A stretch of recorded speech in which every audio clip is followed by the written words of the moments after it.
Hi, pipe smokers. This is Paul the Pipe Guy live from Rochester, New York for our weekly Tuesday night grab your pipe and smoke with me. It's two for Tuesday. And so I have my Mr. Bragg poker pipe. And in it, I have some vanilla.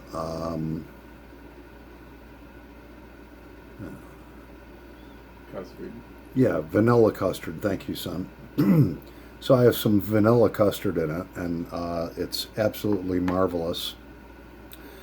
And then I have my 1937 Dunhill, which actually has, yeah, what does it have in it? God, sorry, guys. Hazelnut. It has, thank you, son. It has hazelnut in it.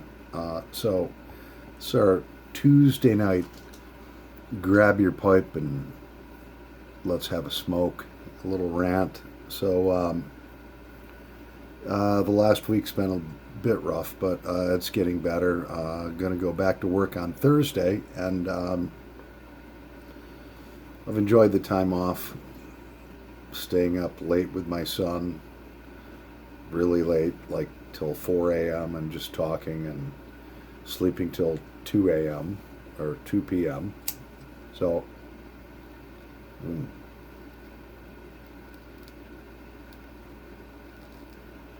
mm.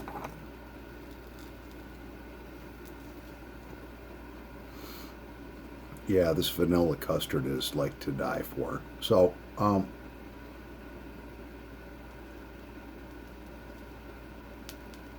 if you've never owned Mr. Bragg pipe, and I've talked about this in my past videos, I have a couple out here. I do own 4 or 5 of them, and they're all handmade in Poland. Uh, that's one of my later acquisitions. This poker pipe here. By the way, that's a Mr. Bragg stand-up pipe. They all take 10 millimeter filters, but I take those out. And they make a lot of pear pipes, which I've actually kind of neglected my Mr. Bragg pear pipe. This one was really cool. It's kind of an electric green uh, poker pipe, I guess you would call it. And all handmade in Poland, and the fit and the finish is phenomenal. So spring is just around the corner. I can't wait. This COVID thing is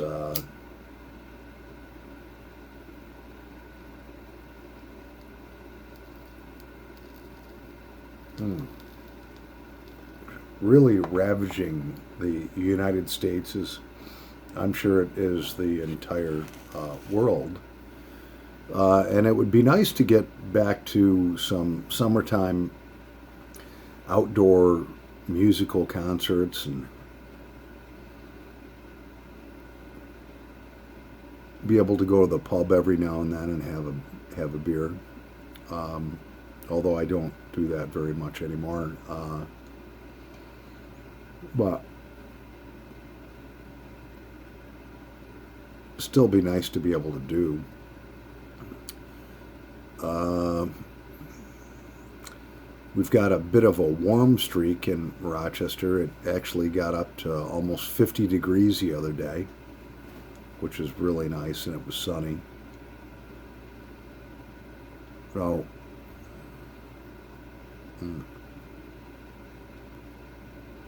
hope you all have your pipes and you're smoking with me.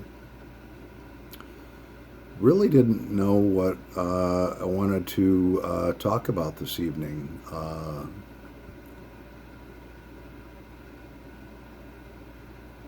Mm.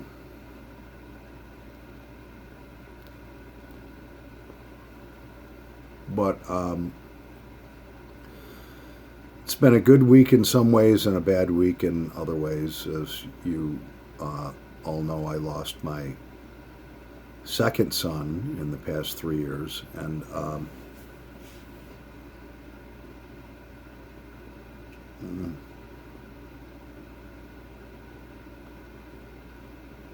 it's a very hard thing to comprehend. It's hard for you guys to comprehend. It's hard for me to comprehend too. But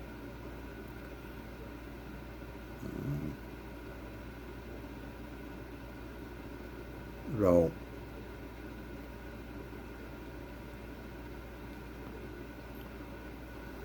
I think pipe smoking is actually making a very large comeback. I don't know whether it's because I've surrounded myself with other pipe smokers or what, but it just seems like you see the sales online of pipes and so forth, and it just becomes more apparent to me that I think more and more people are getting back into pipe smoking, and I think it's great. It's extremely relaxing.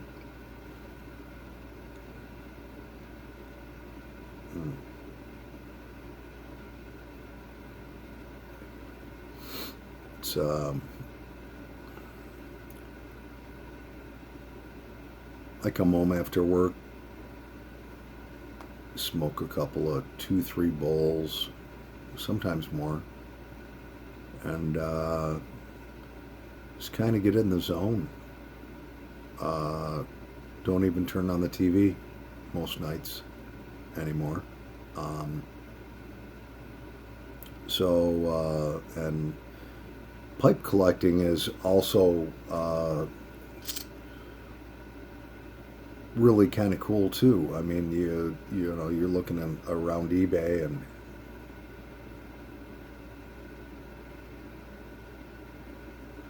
looking at all the different vintage or estate pipes for sale, and they're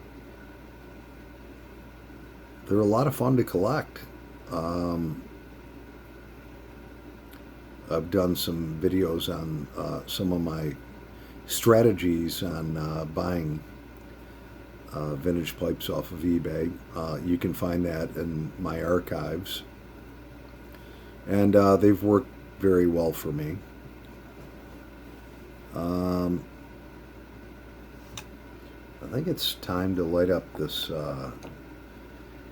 made in 1937 in pristine condition Dunhill. Yeah, I think so. Mm-hmm.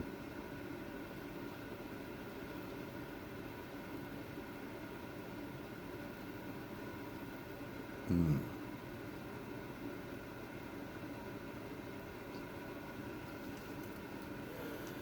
With pipes, you get what you pay for.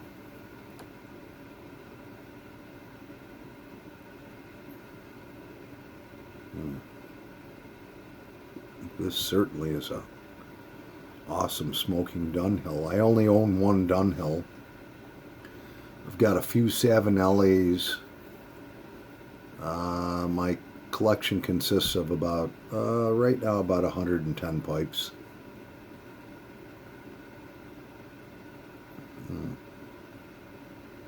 Most of them vintage. I've probably purchased maybe 10 brand new pipes.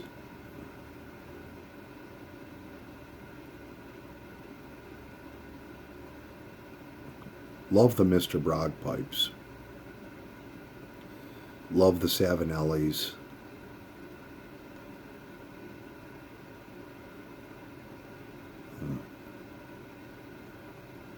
Well, you can go to your average smoke shop and you can buy a $10 or $20 pipe, but they're just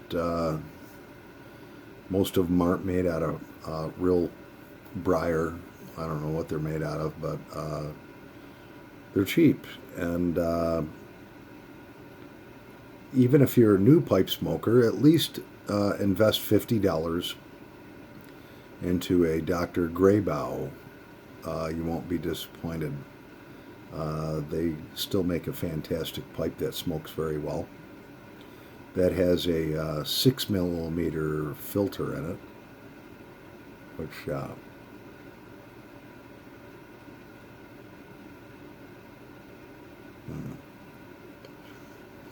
I take out all the filters.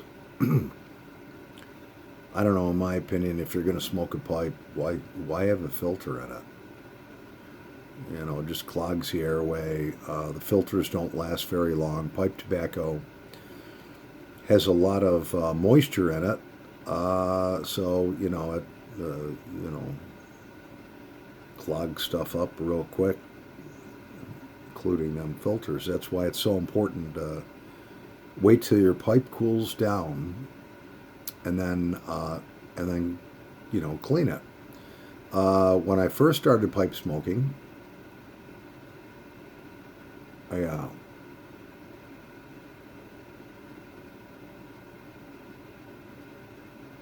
I thought, oh yeah, clean it when the pipe's hot, because all the tar and buildup and everything in there is just going to come out a lot easier. And then I soon learned from studying pipe smoking and watching other videos that you don't remove the stem from the shank when the pipe is hot, because you can actually crack the shank. So I do have some videos out on that. I'm going to leave them up, but little retraction. Wait till your pipe totally cools down before you run a pipe filter through it to not risk damaging it.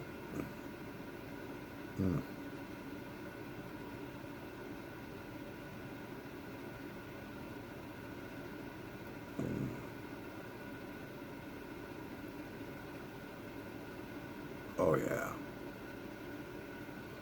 So I think I have 4 favorite tobacco blends, and I'm going to list them not necessarily in any order of preference, but I do love Scotty's Butternut Burley. It's just phenomenal. It smells great.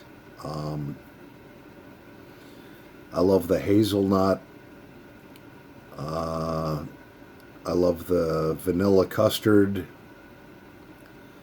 and I love the cherry aromatic. But I do have certain pipes I will not smoke that cherry aromatic out of, because cherry aromatic is very strong and it will ghost your pipe.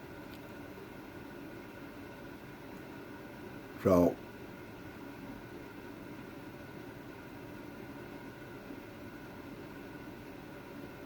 I have certain pipes I smoke that out of. Mostly my K-Woodies.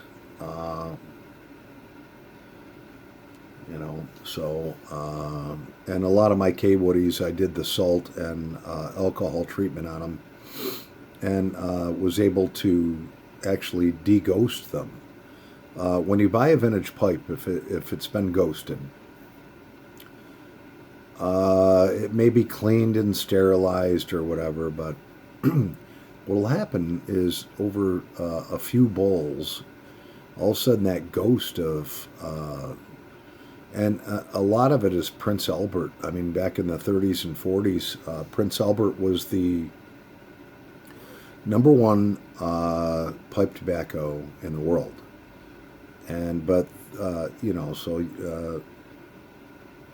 It ghosted your pipe.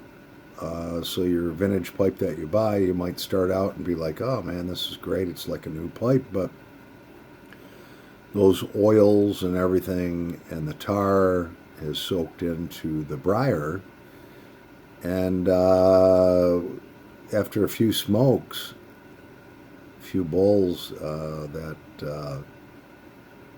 Prince Albert ghost will start to come out. Yeah. And then your pipe can taste, they call it tasting sour. I just call it more like a bitter taste. Doesn't it's it's somewhat unpleasant from smoking a brand new pipe that you've broken in yourself. And when I break in a pipe, I do the honey treatment on all of my pipes now. Um,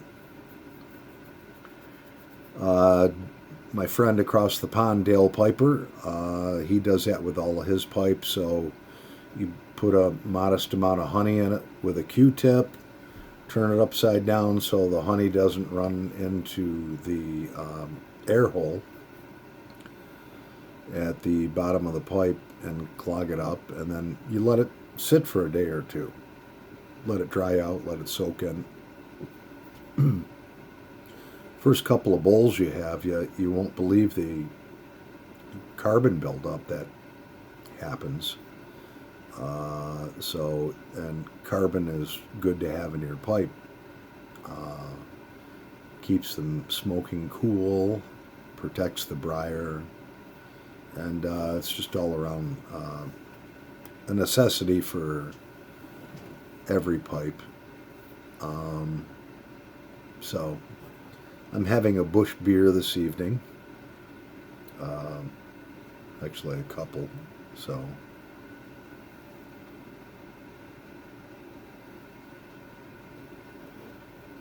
Yes, but I do enjoy pipe smoking. It's something that, and not everybody does, but it's something that if you were meant to be a pipe smoker, you were meant to be a pipe smoker. If you weren't, then you weren't, in my opinion.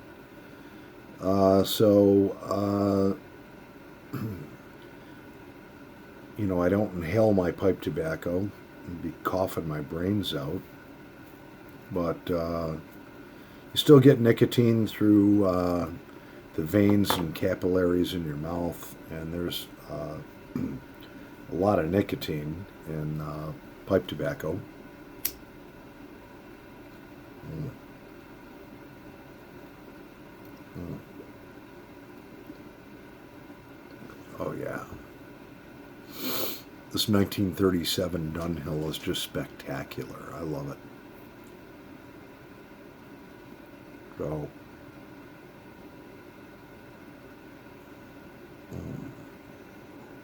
yeah. And that hazelnut tobacco is just to die for.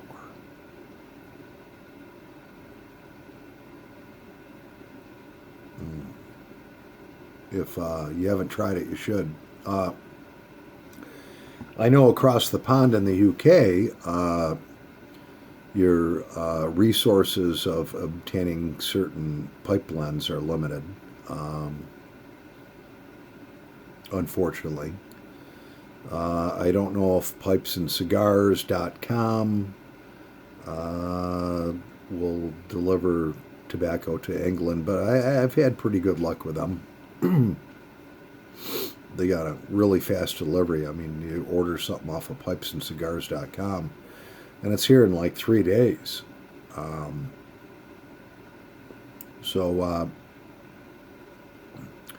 Anyways, this is our 2 for Tuesday. Let's get together and have a bowl together.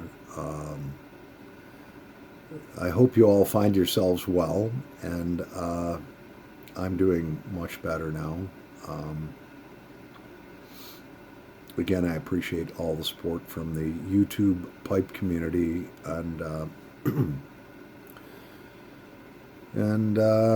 so I've got today off. I have tomorrow, which is Wednesday, off, and then I go back to work on Thursday, which I'm looking forward. There's only so much you can do sitting around the house, watching movies and videos, but it's something I needed to do. And so anyways, I'm Paul the Pipe Guy, live from Rochester, New York, and I appreciate all the subscriptions. I've gotten probably 100 subscriptions in the last week, And so I'm up to 217. So I'm really happy with that. And so if you like my channel, subscribe to it. If you like my channel, tell me, give me a shout out to your friends. I really appreciate it. I enjoy doing this. I enjoy doing these videos, and it's very peaceful for me to be able to do so. So hit the little bell so you get a notification when I come out with a new video. Anyways, that was our Tuesday, 2 for Tuesday, Smoke Together. I'm Paul the Pipe Guy, live from Rochester, New York. Happy pipe smoking, pipe smokers, over and out.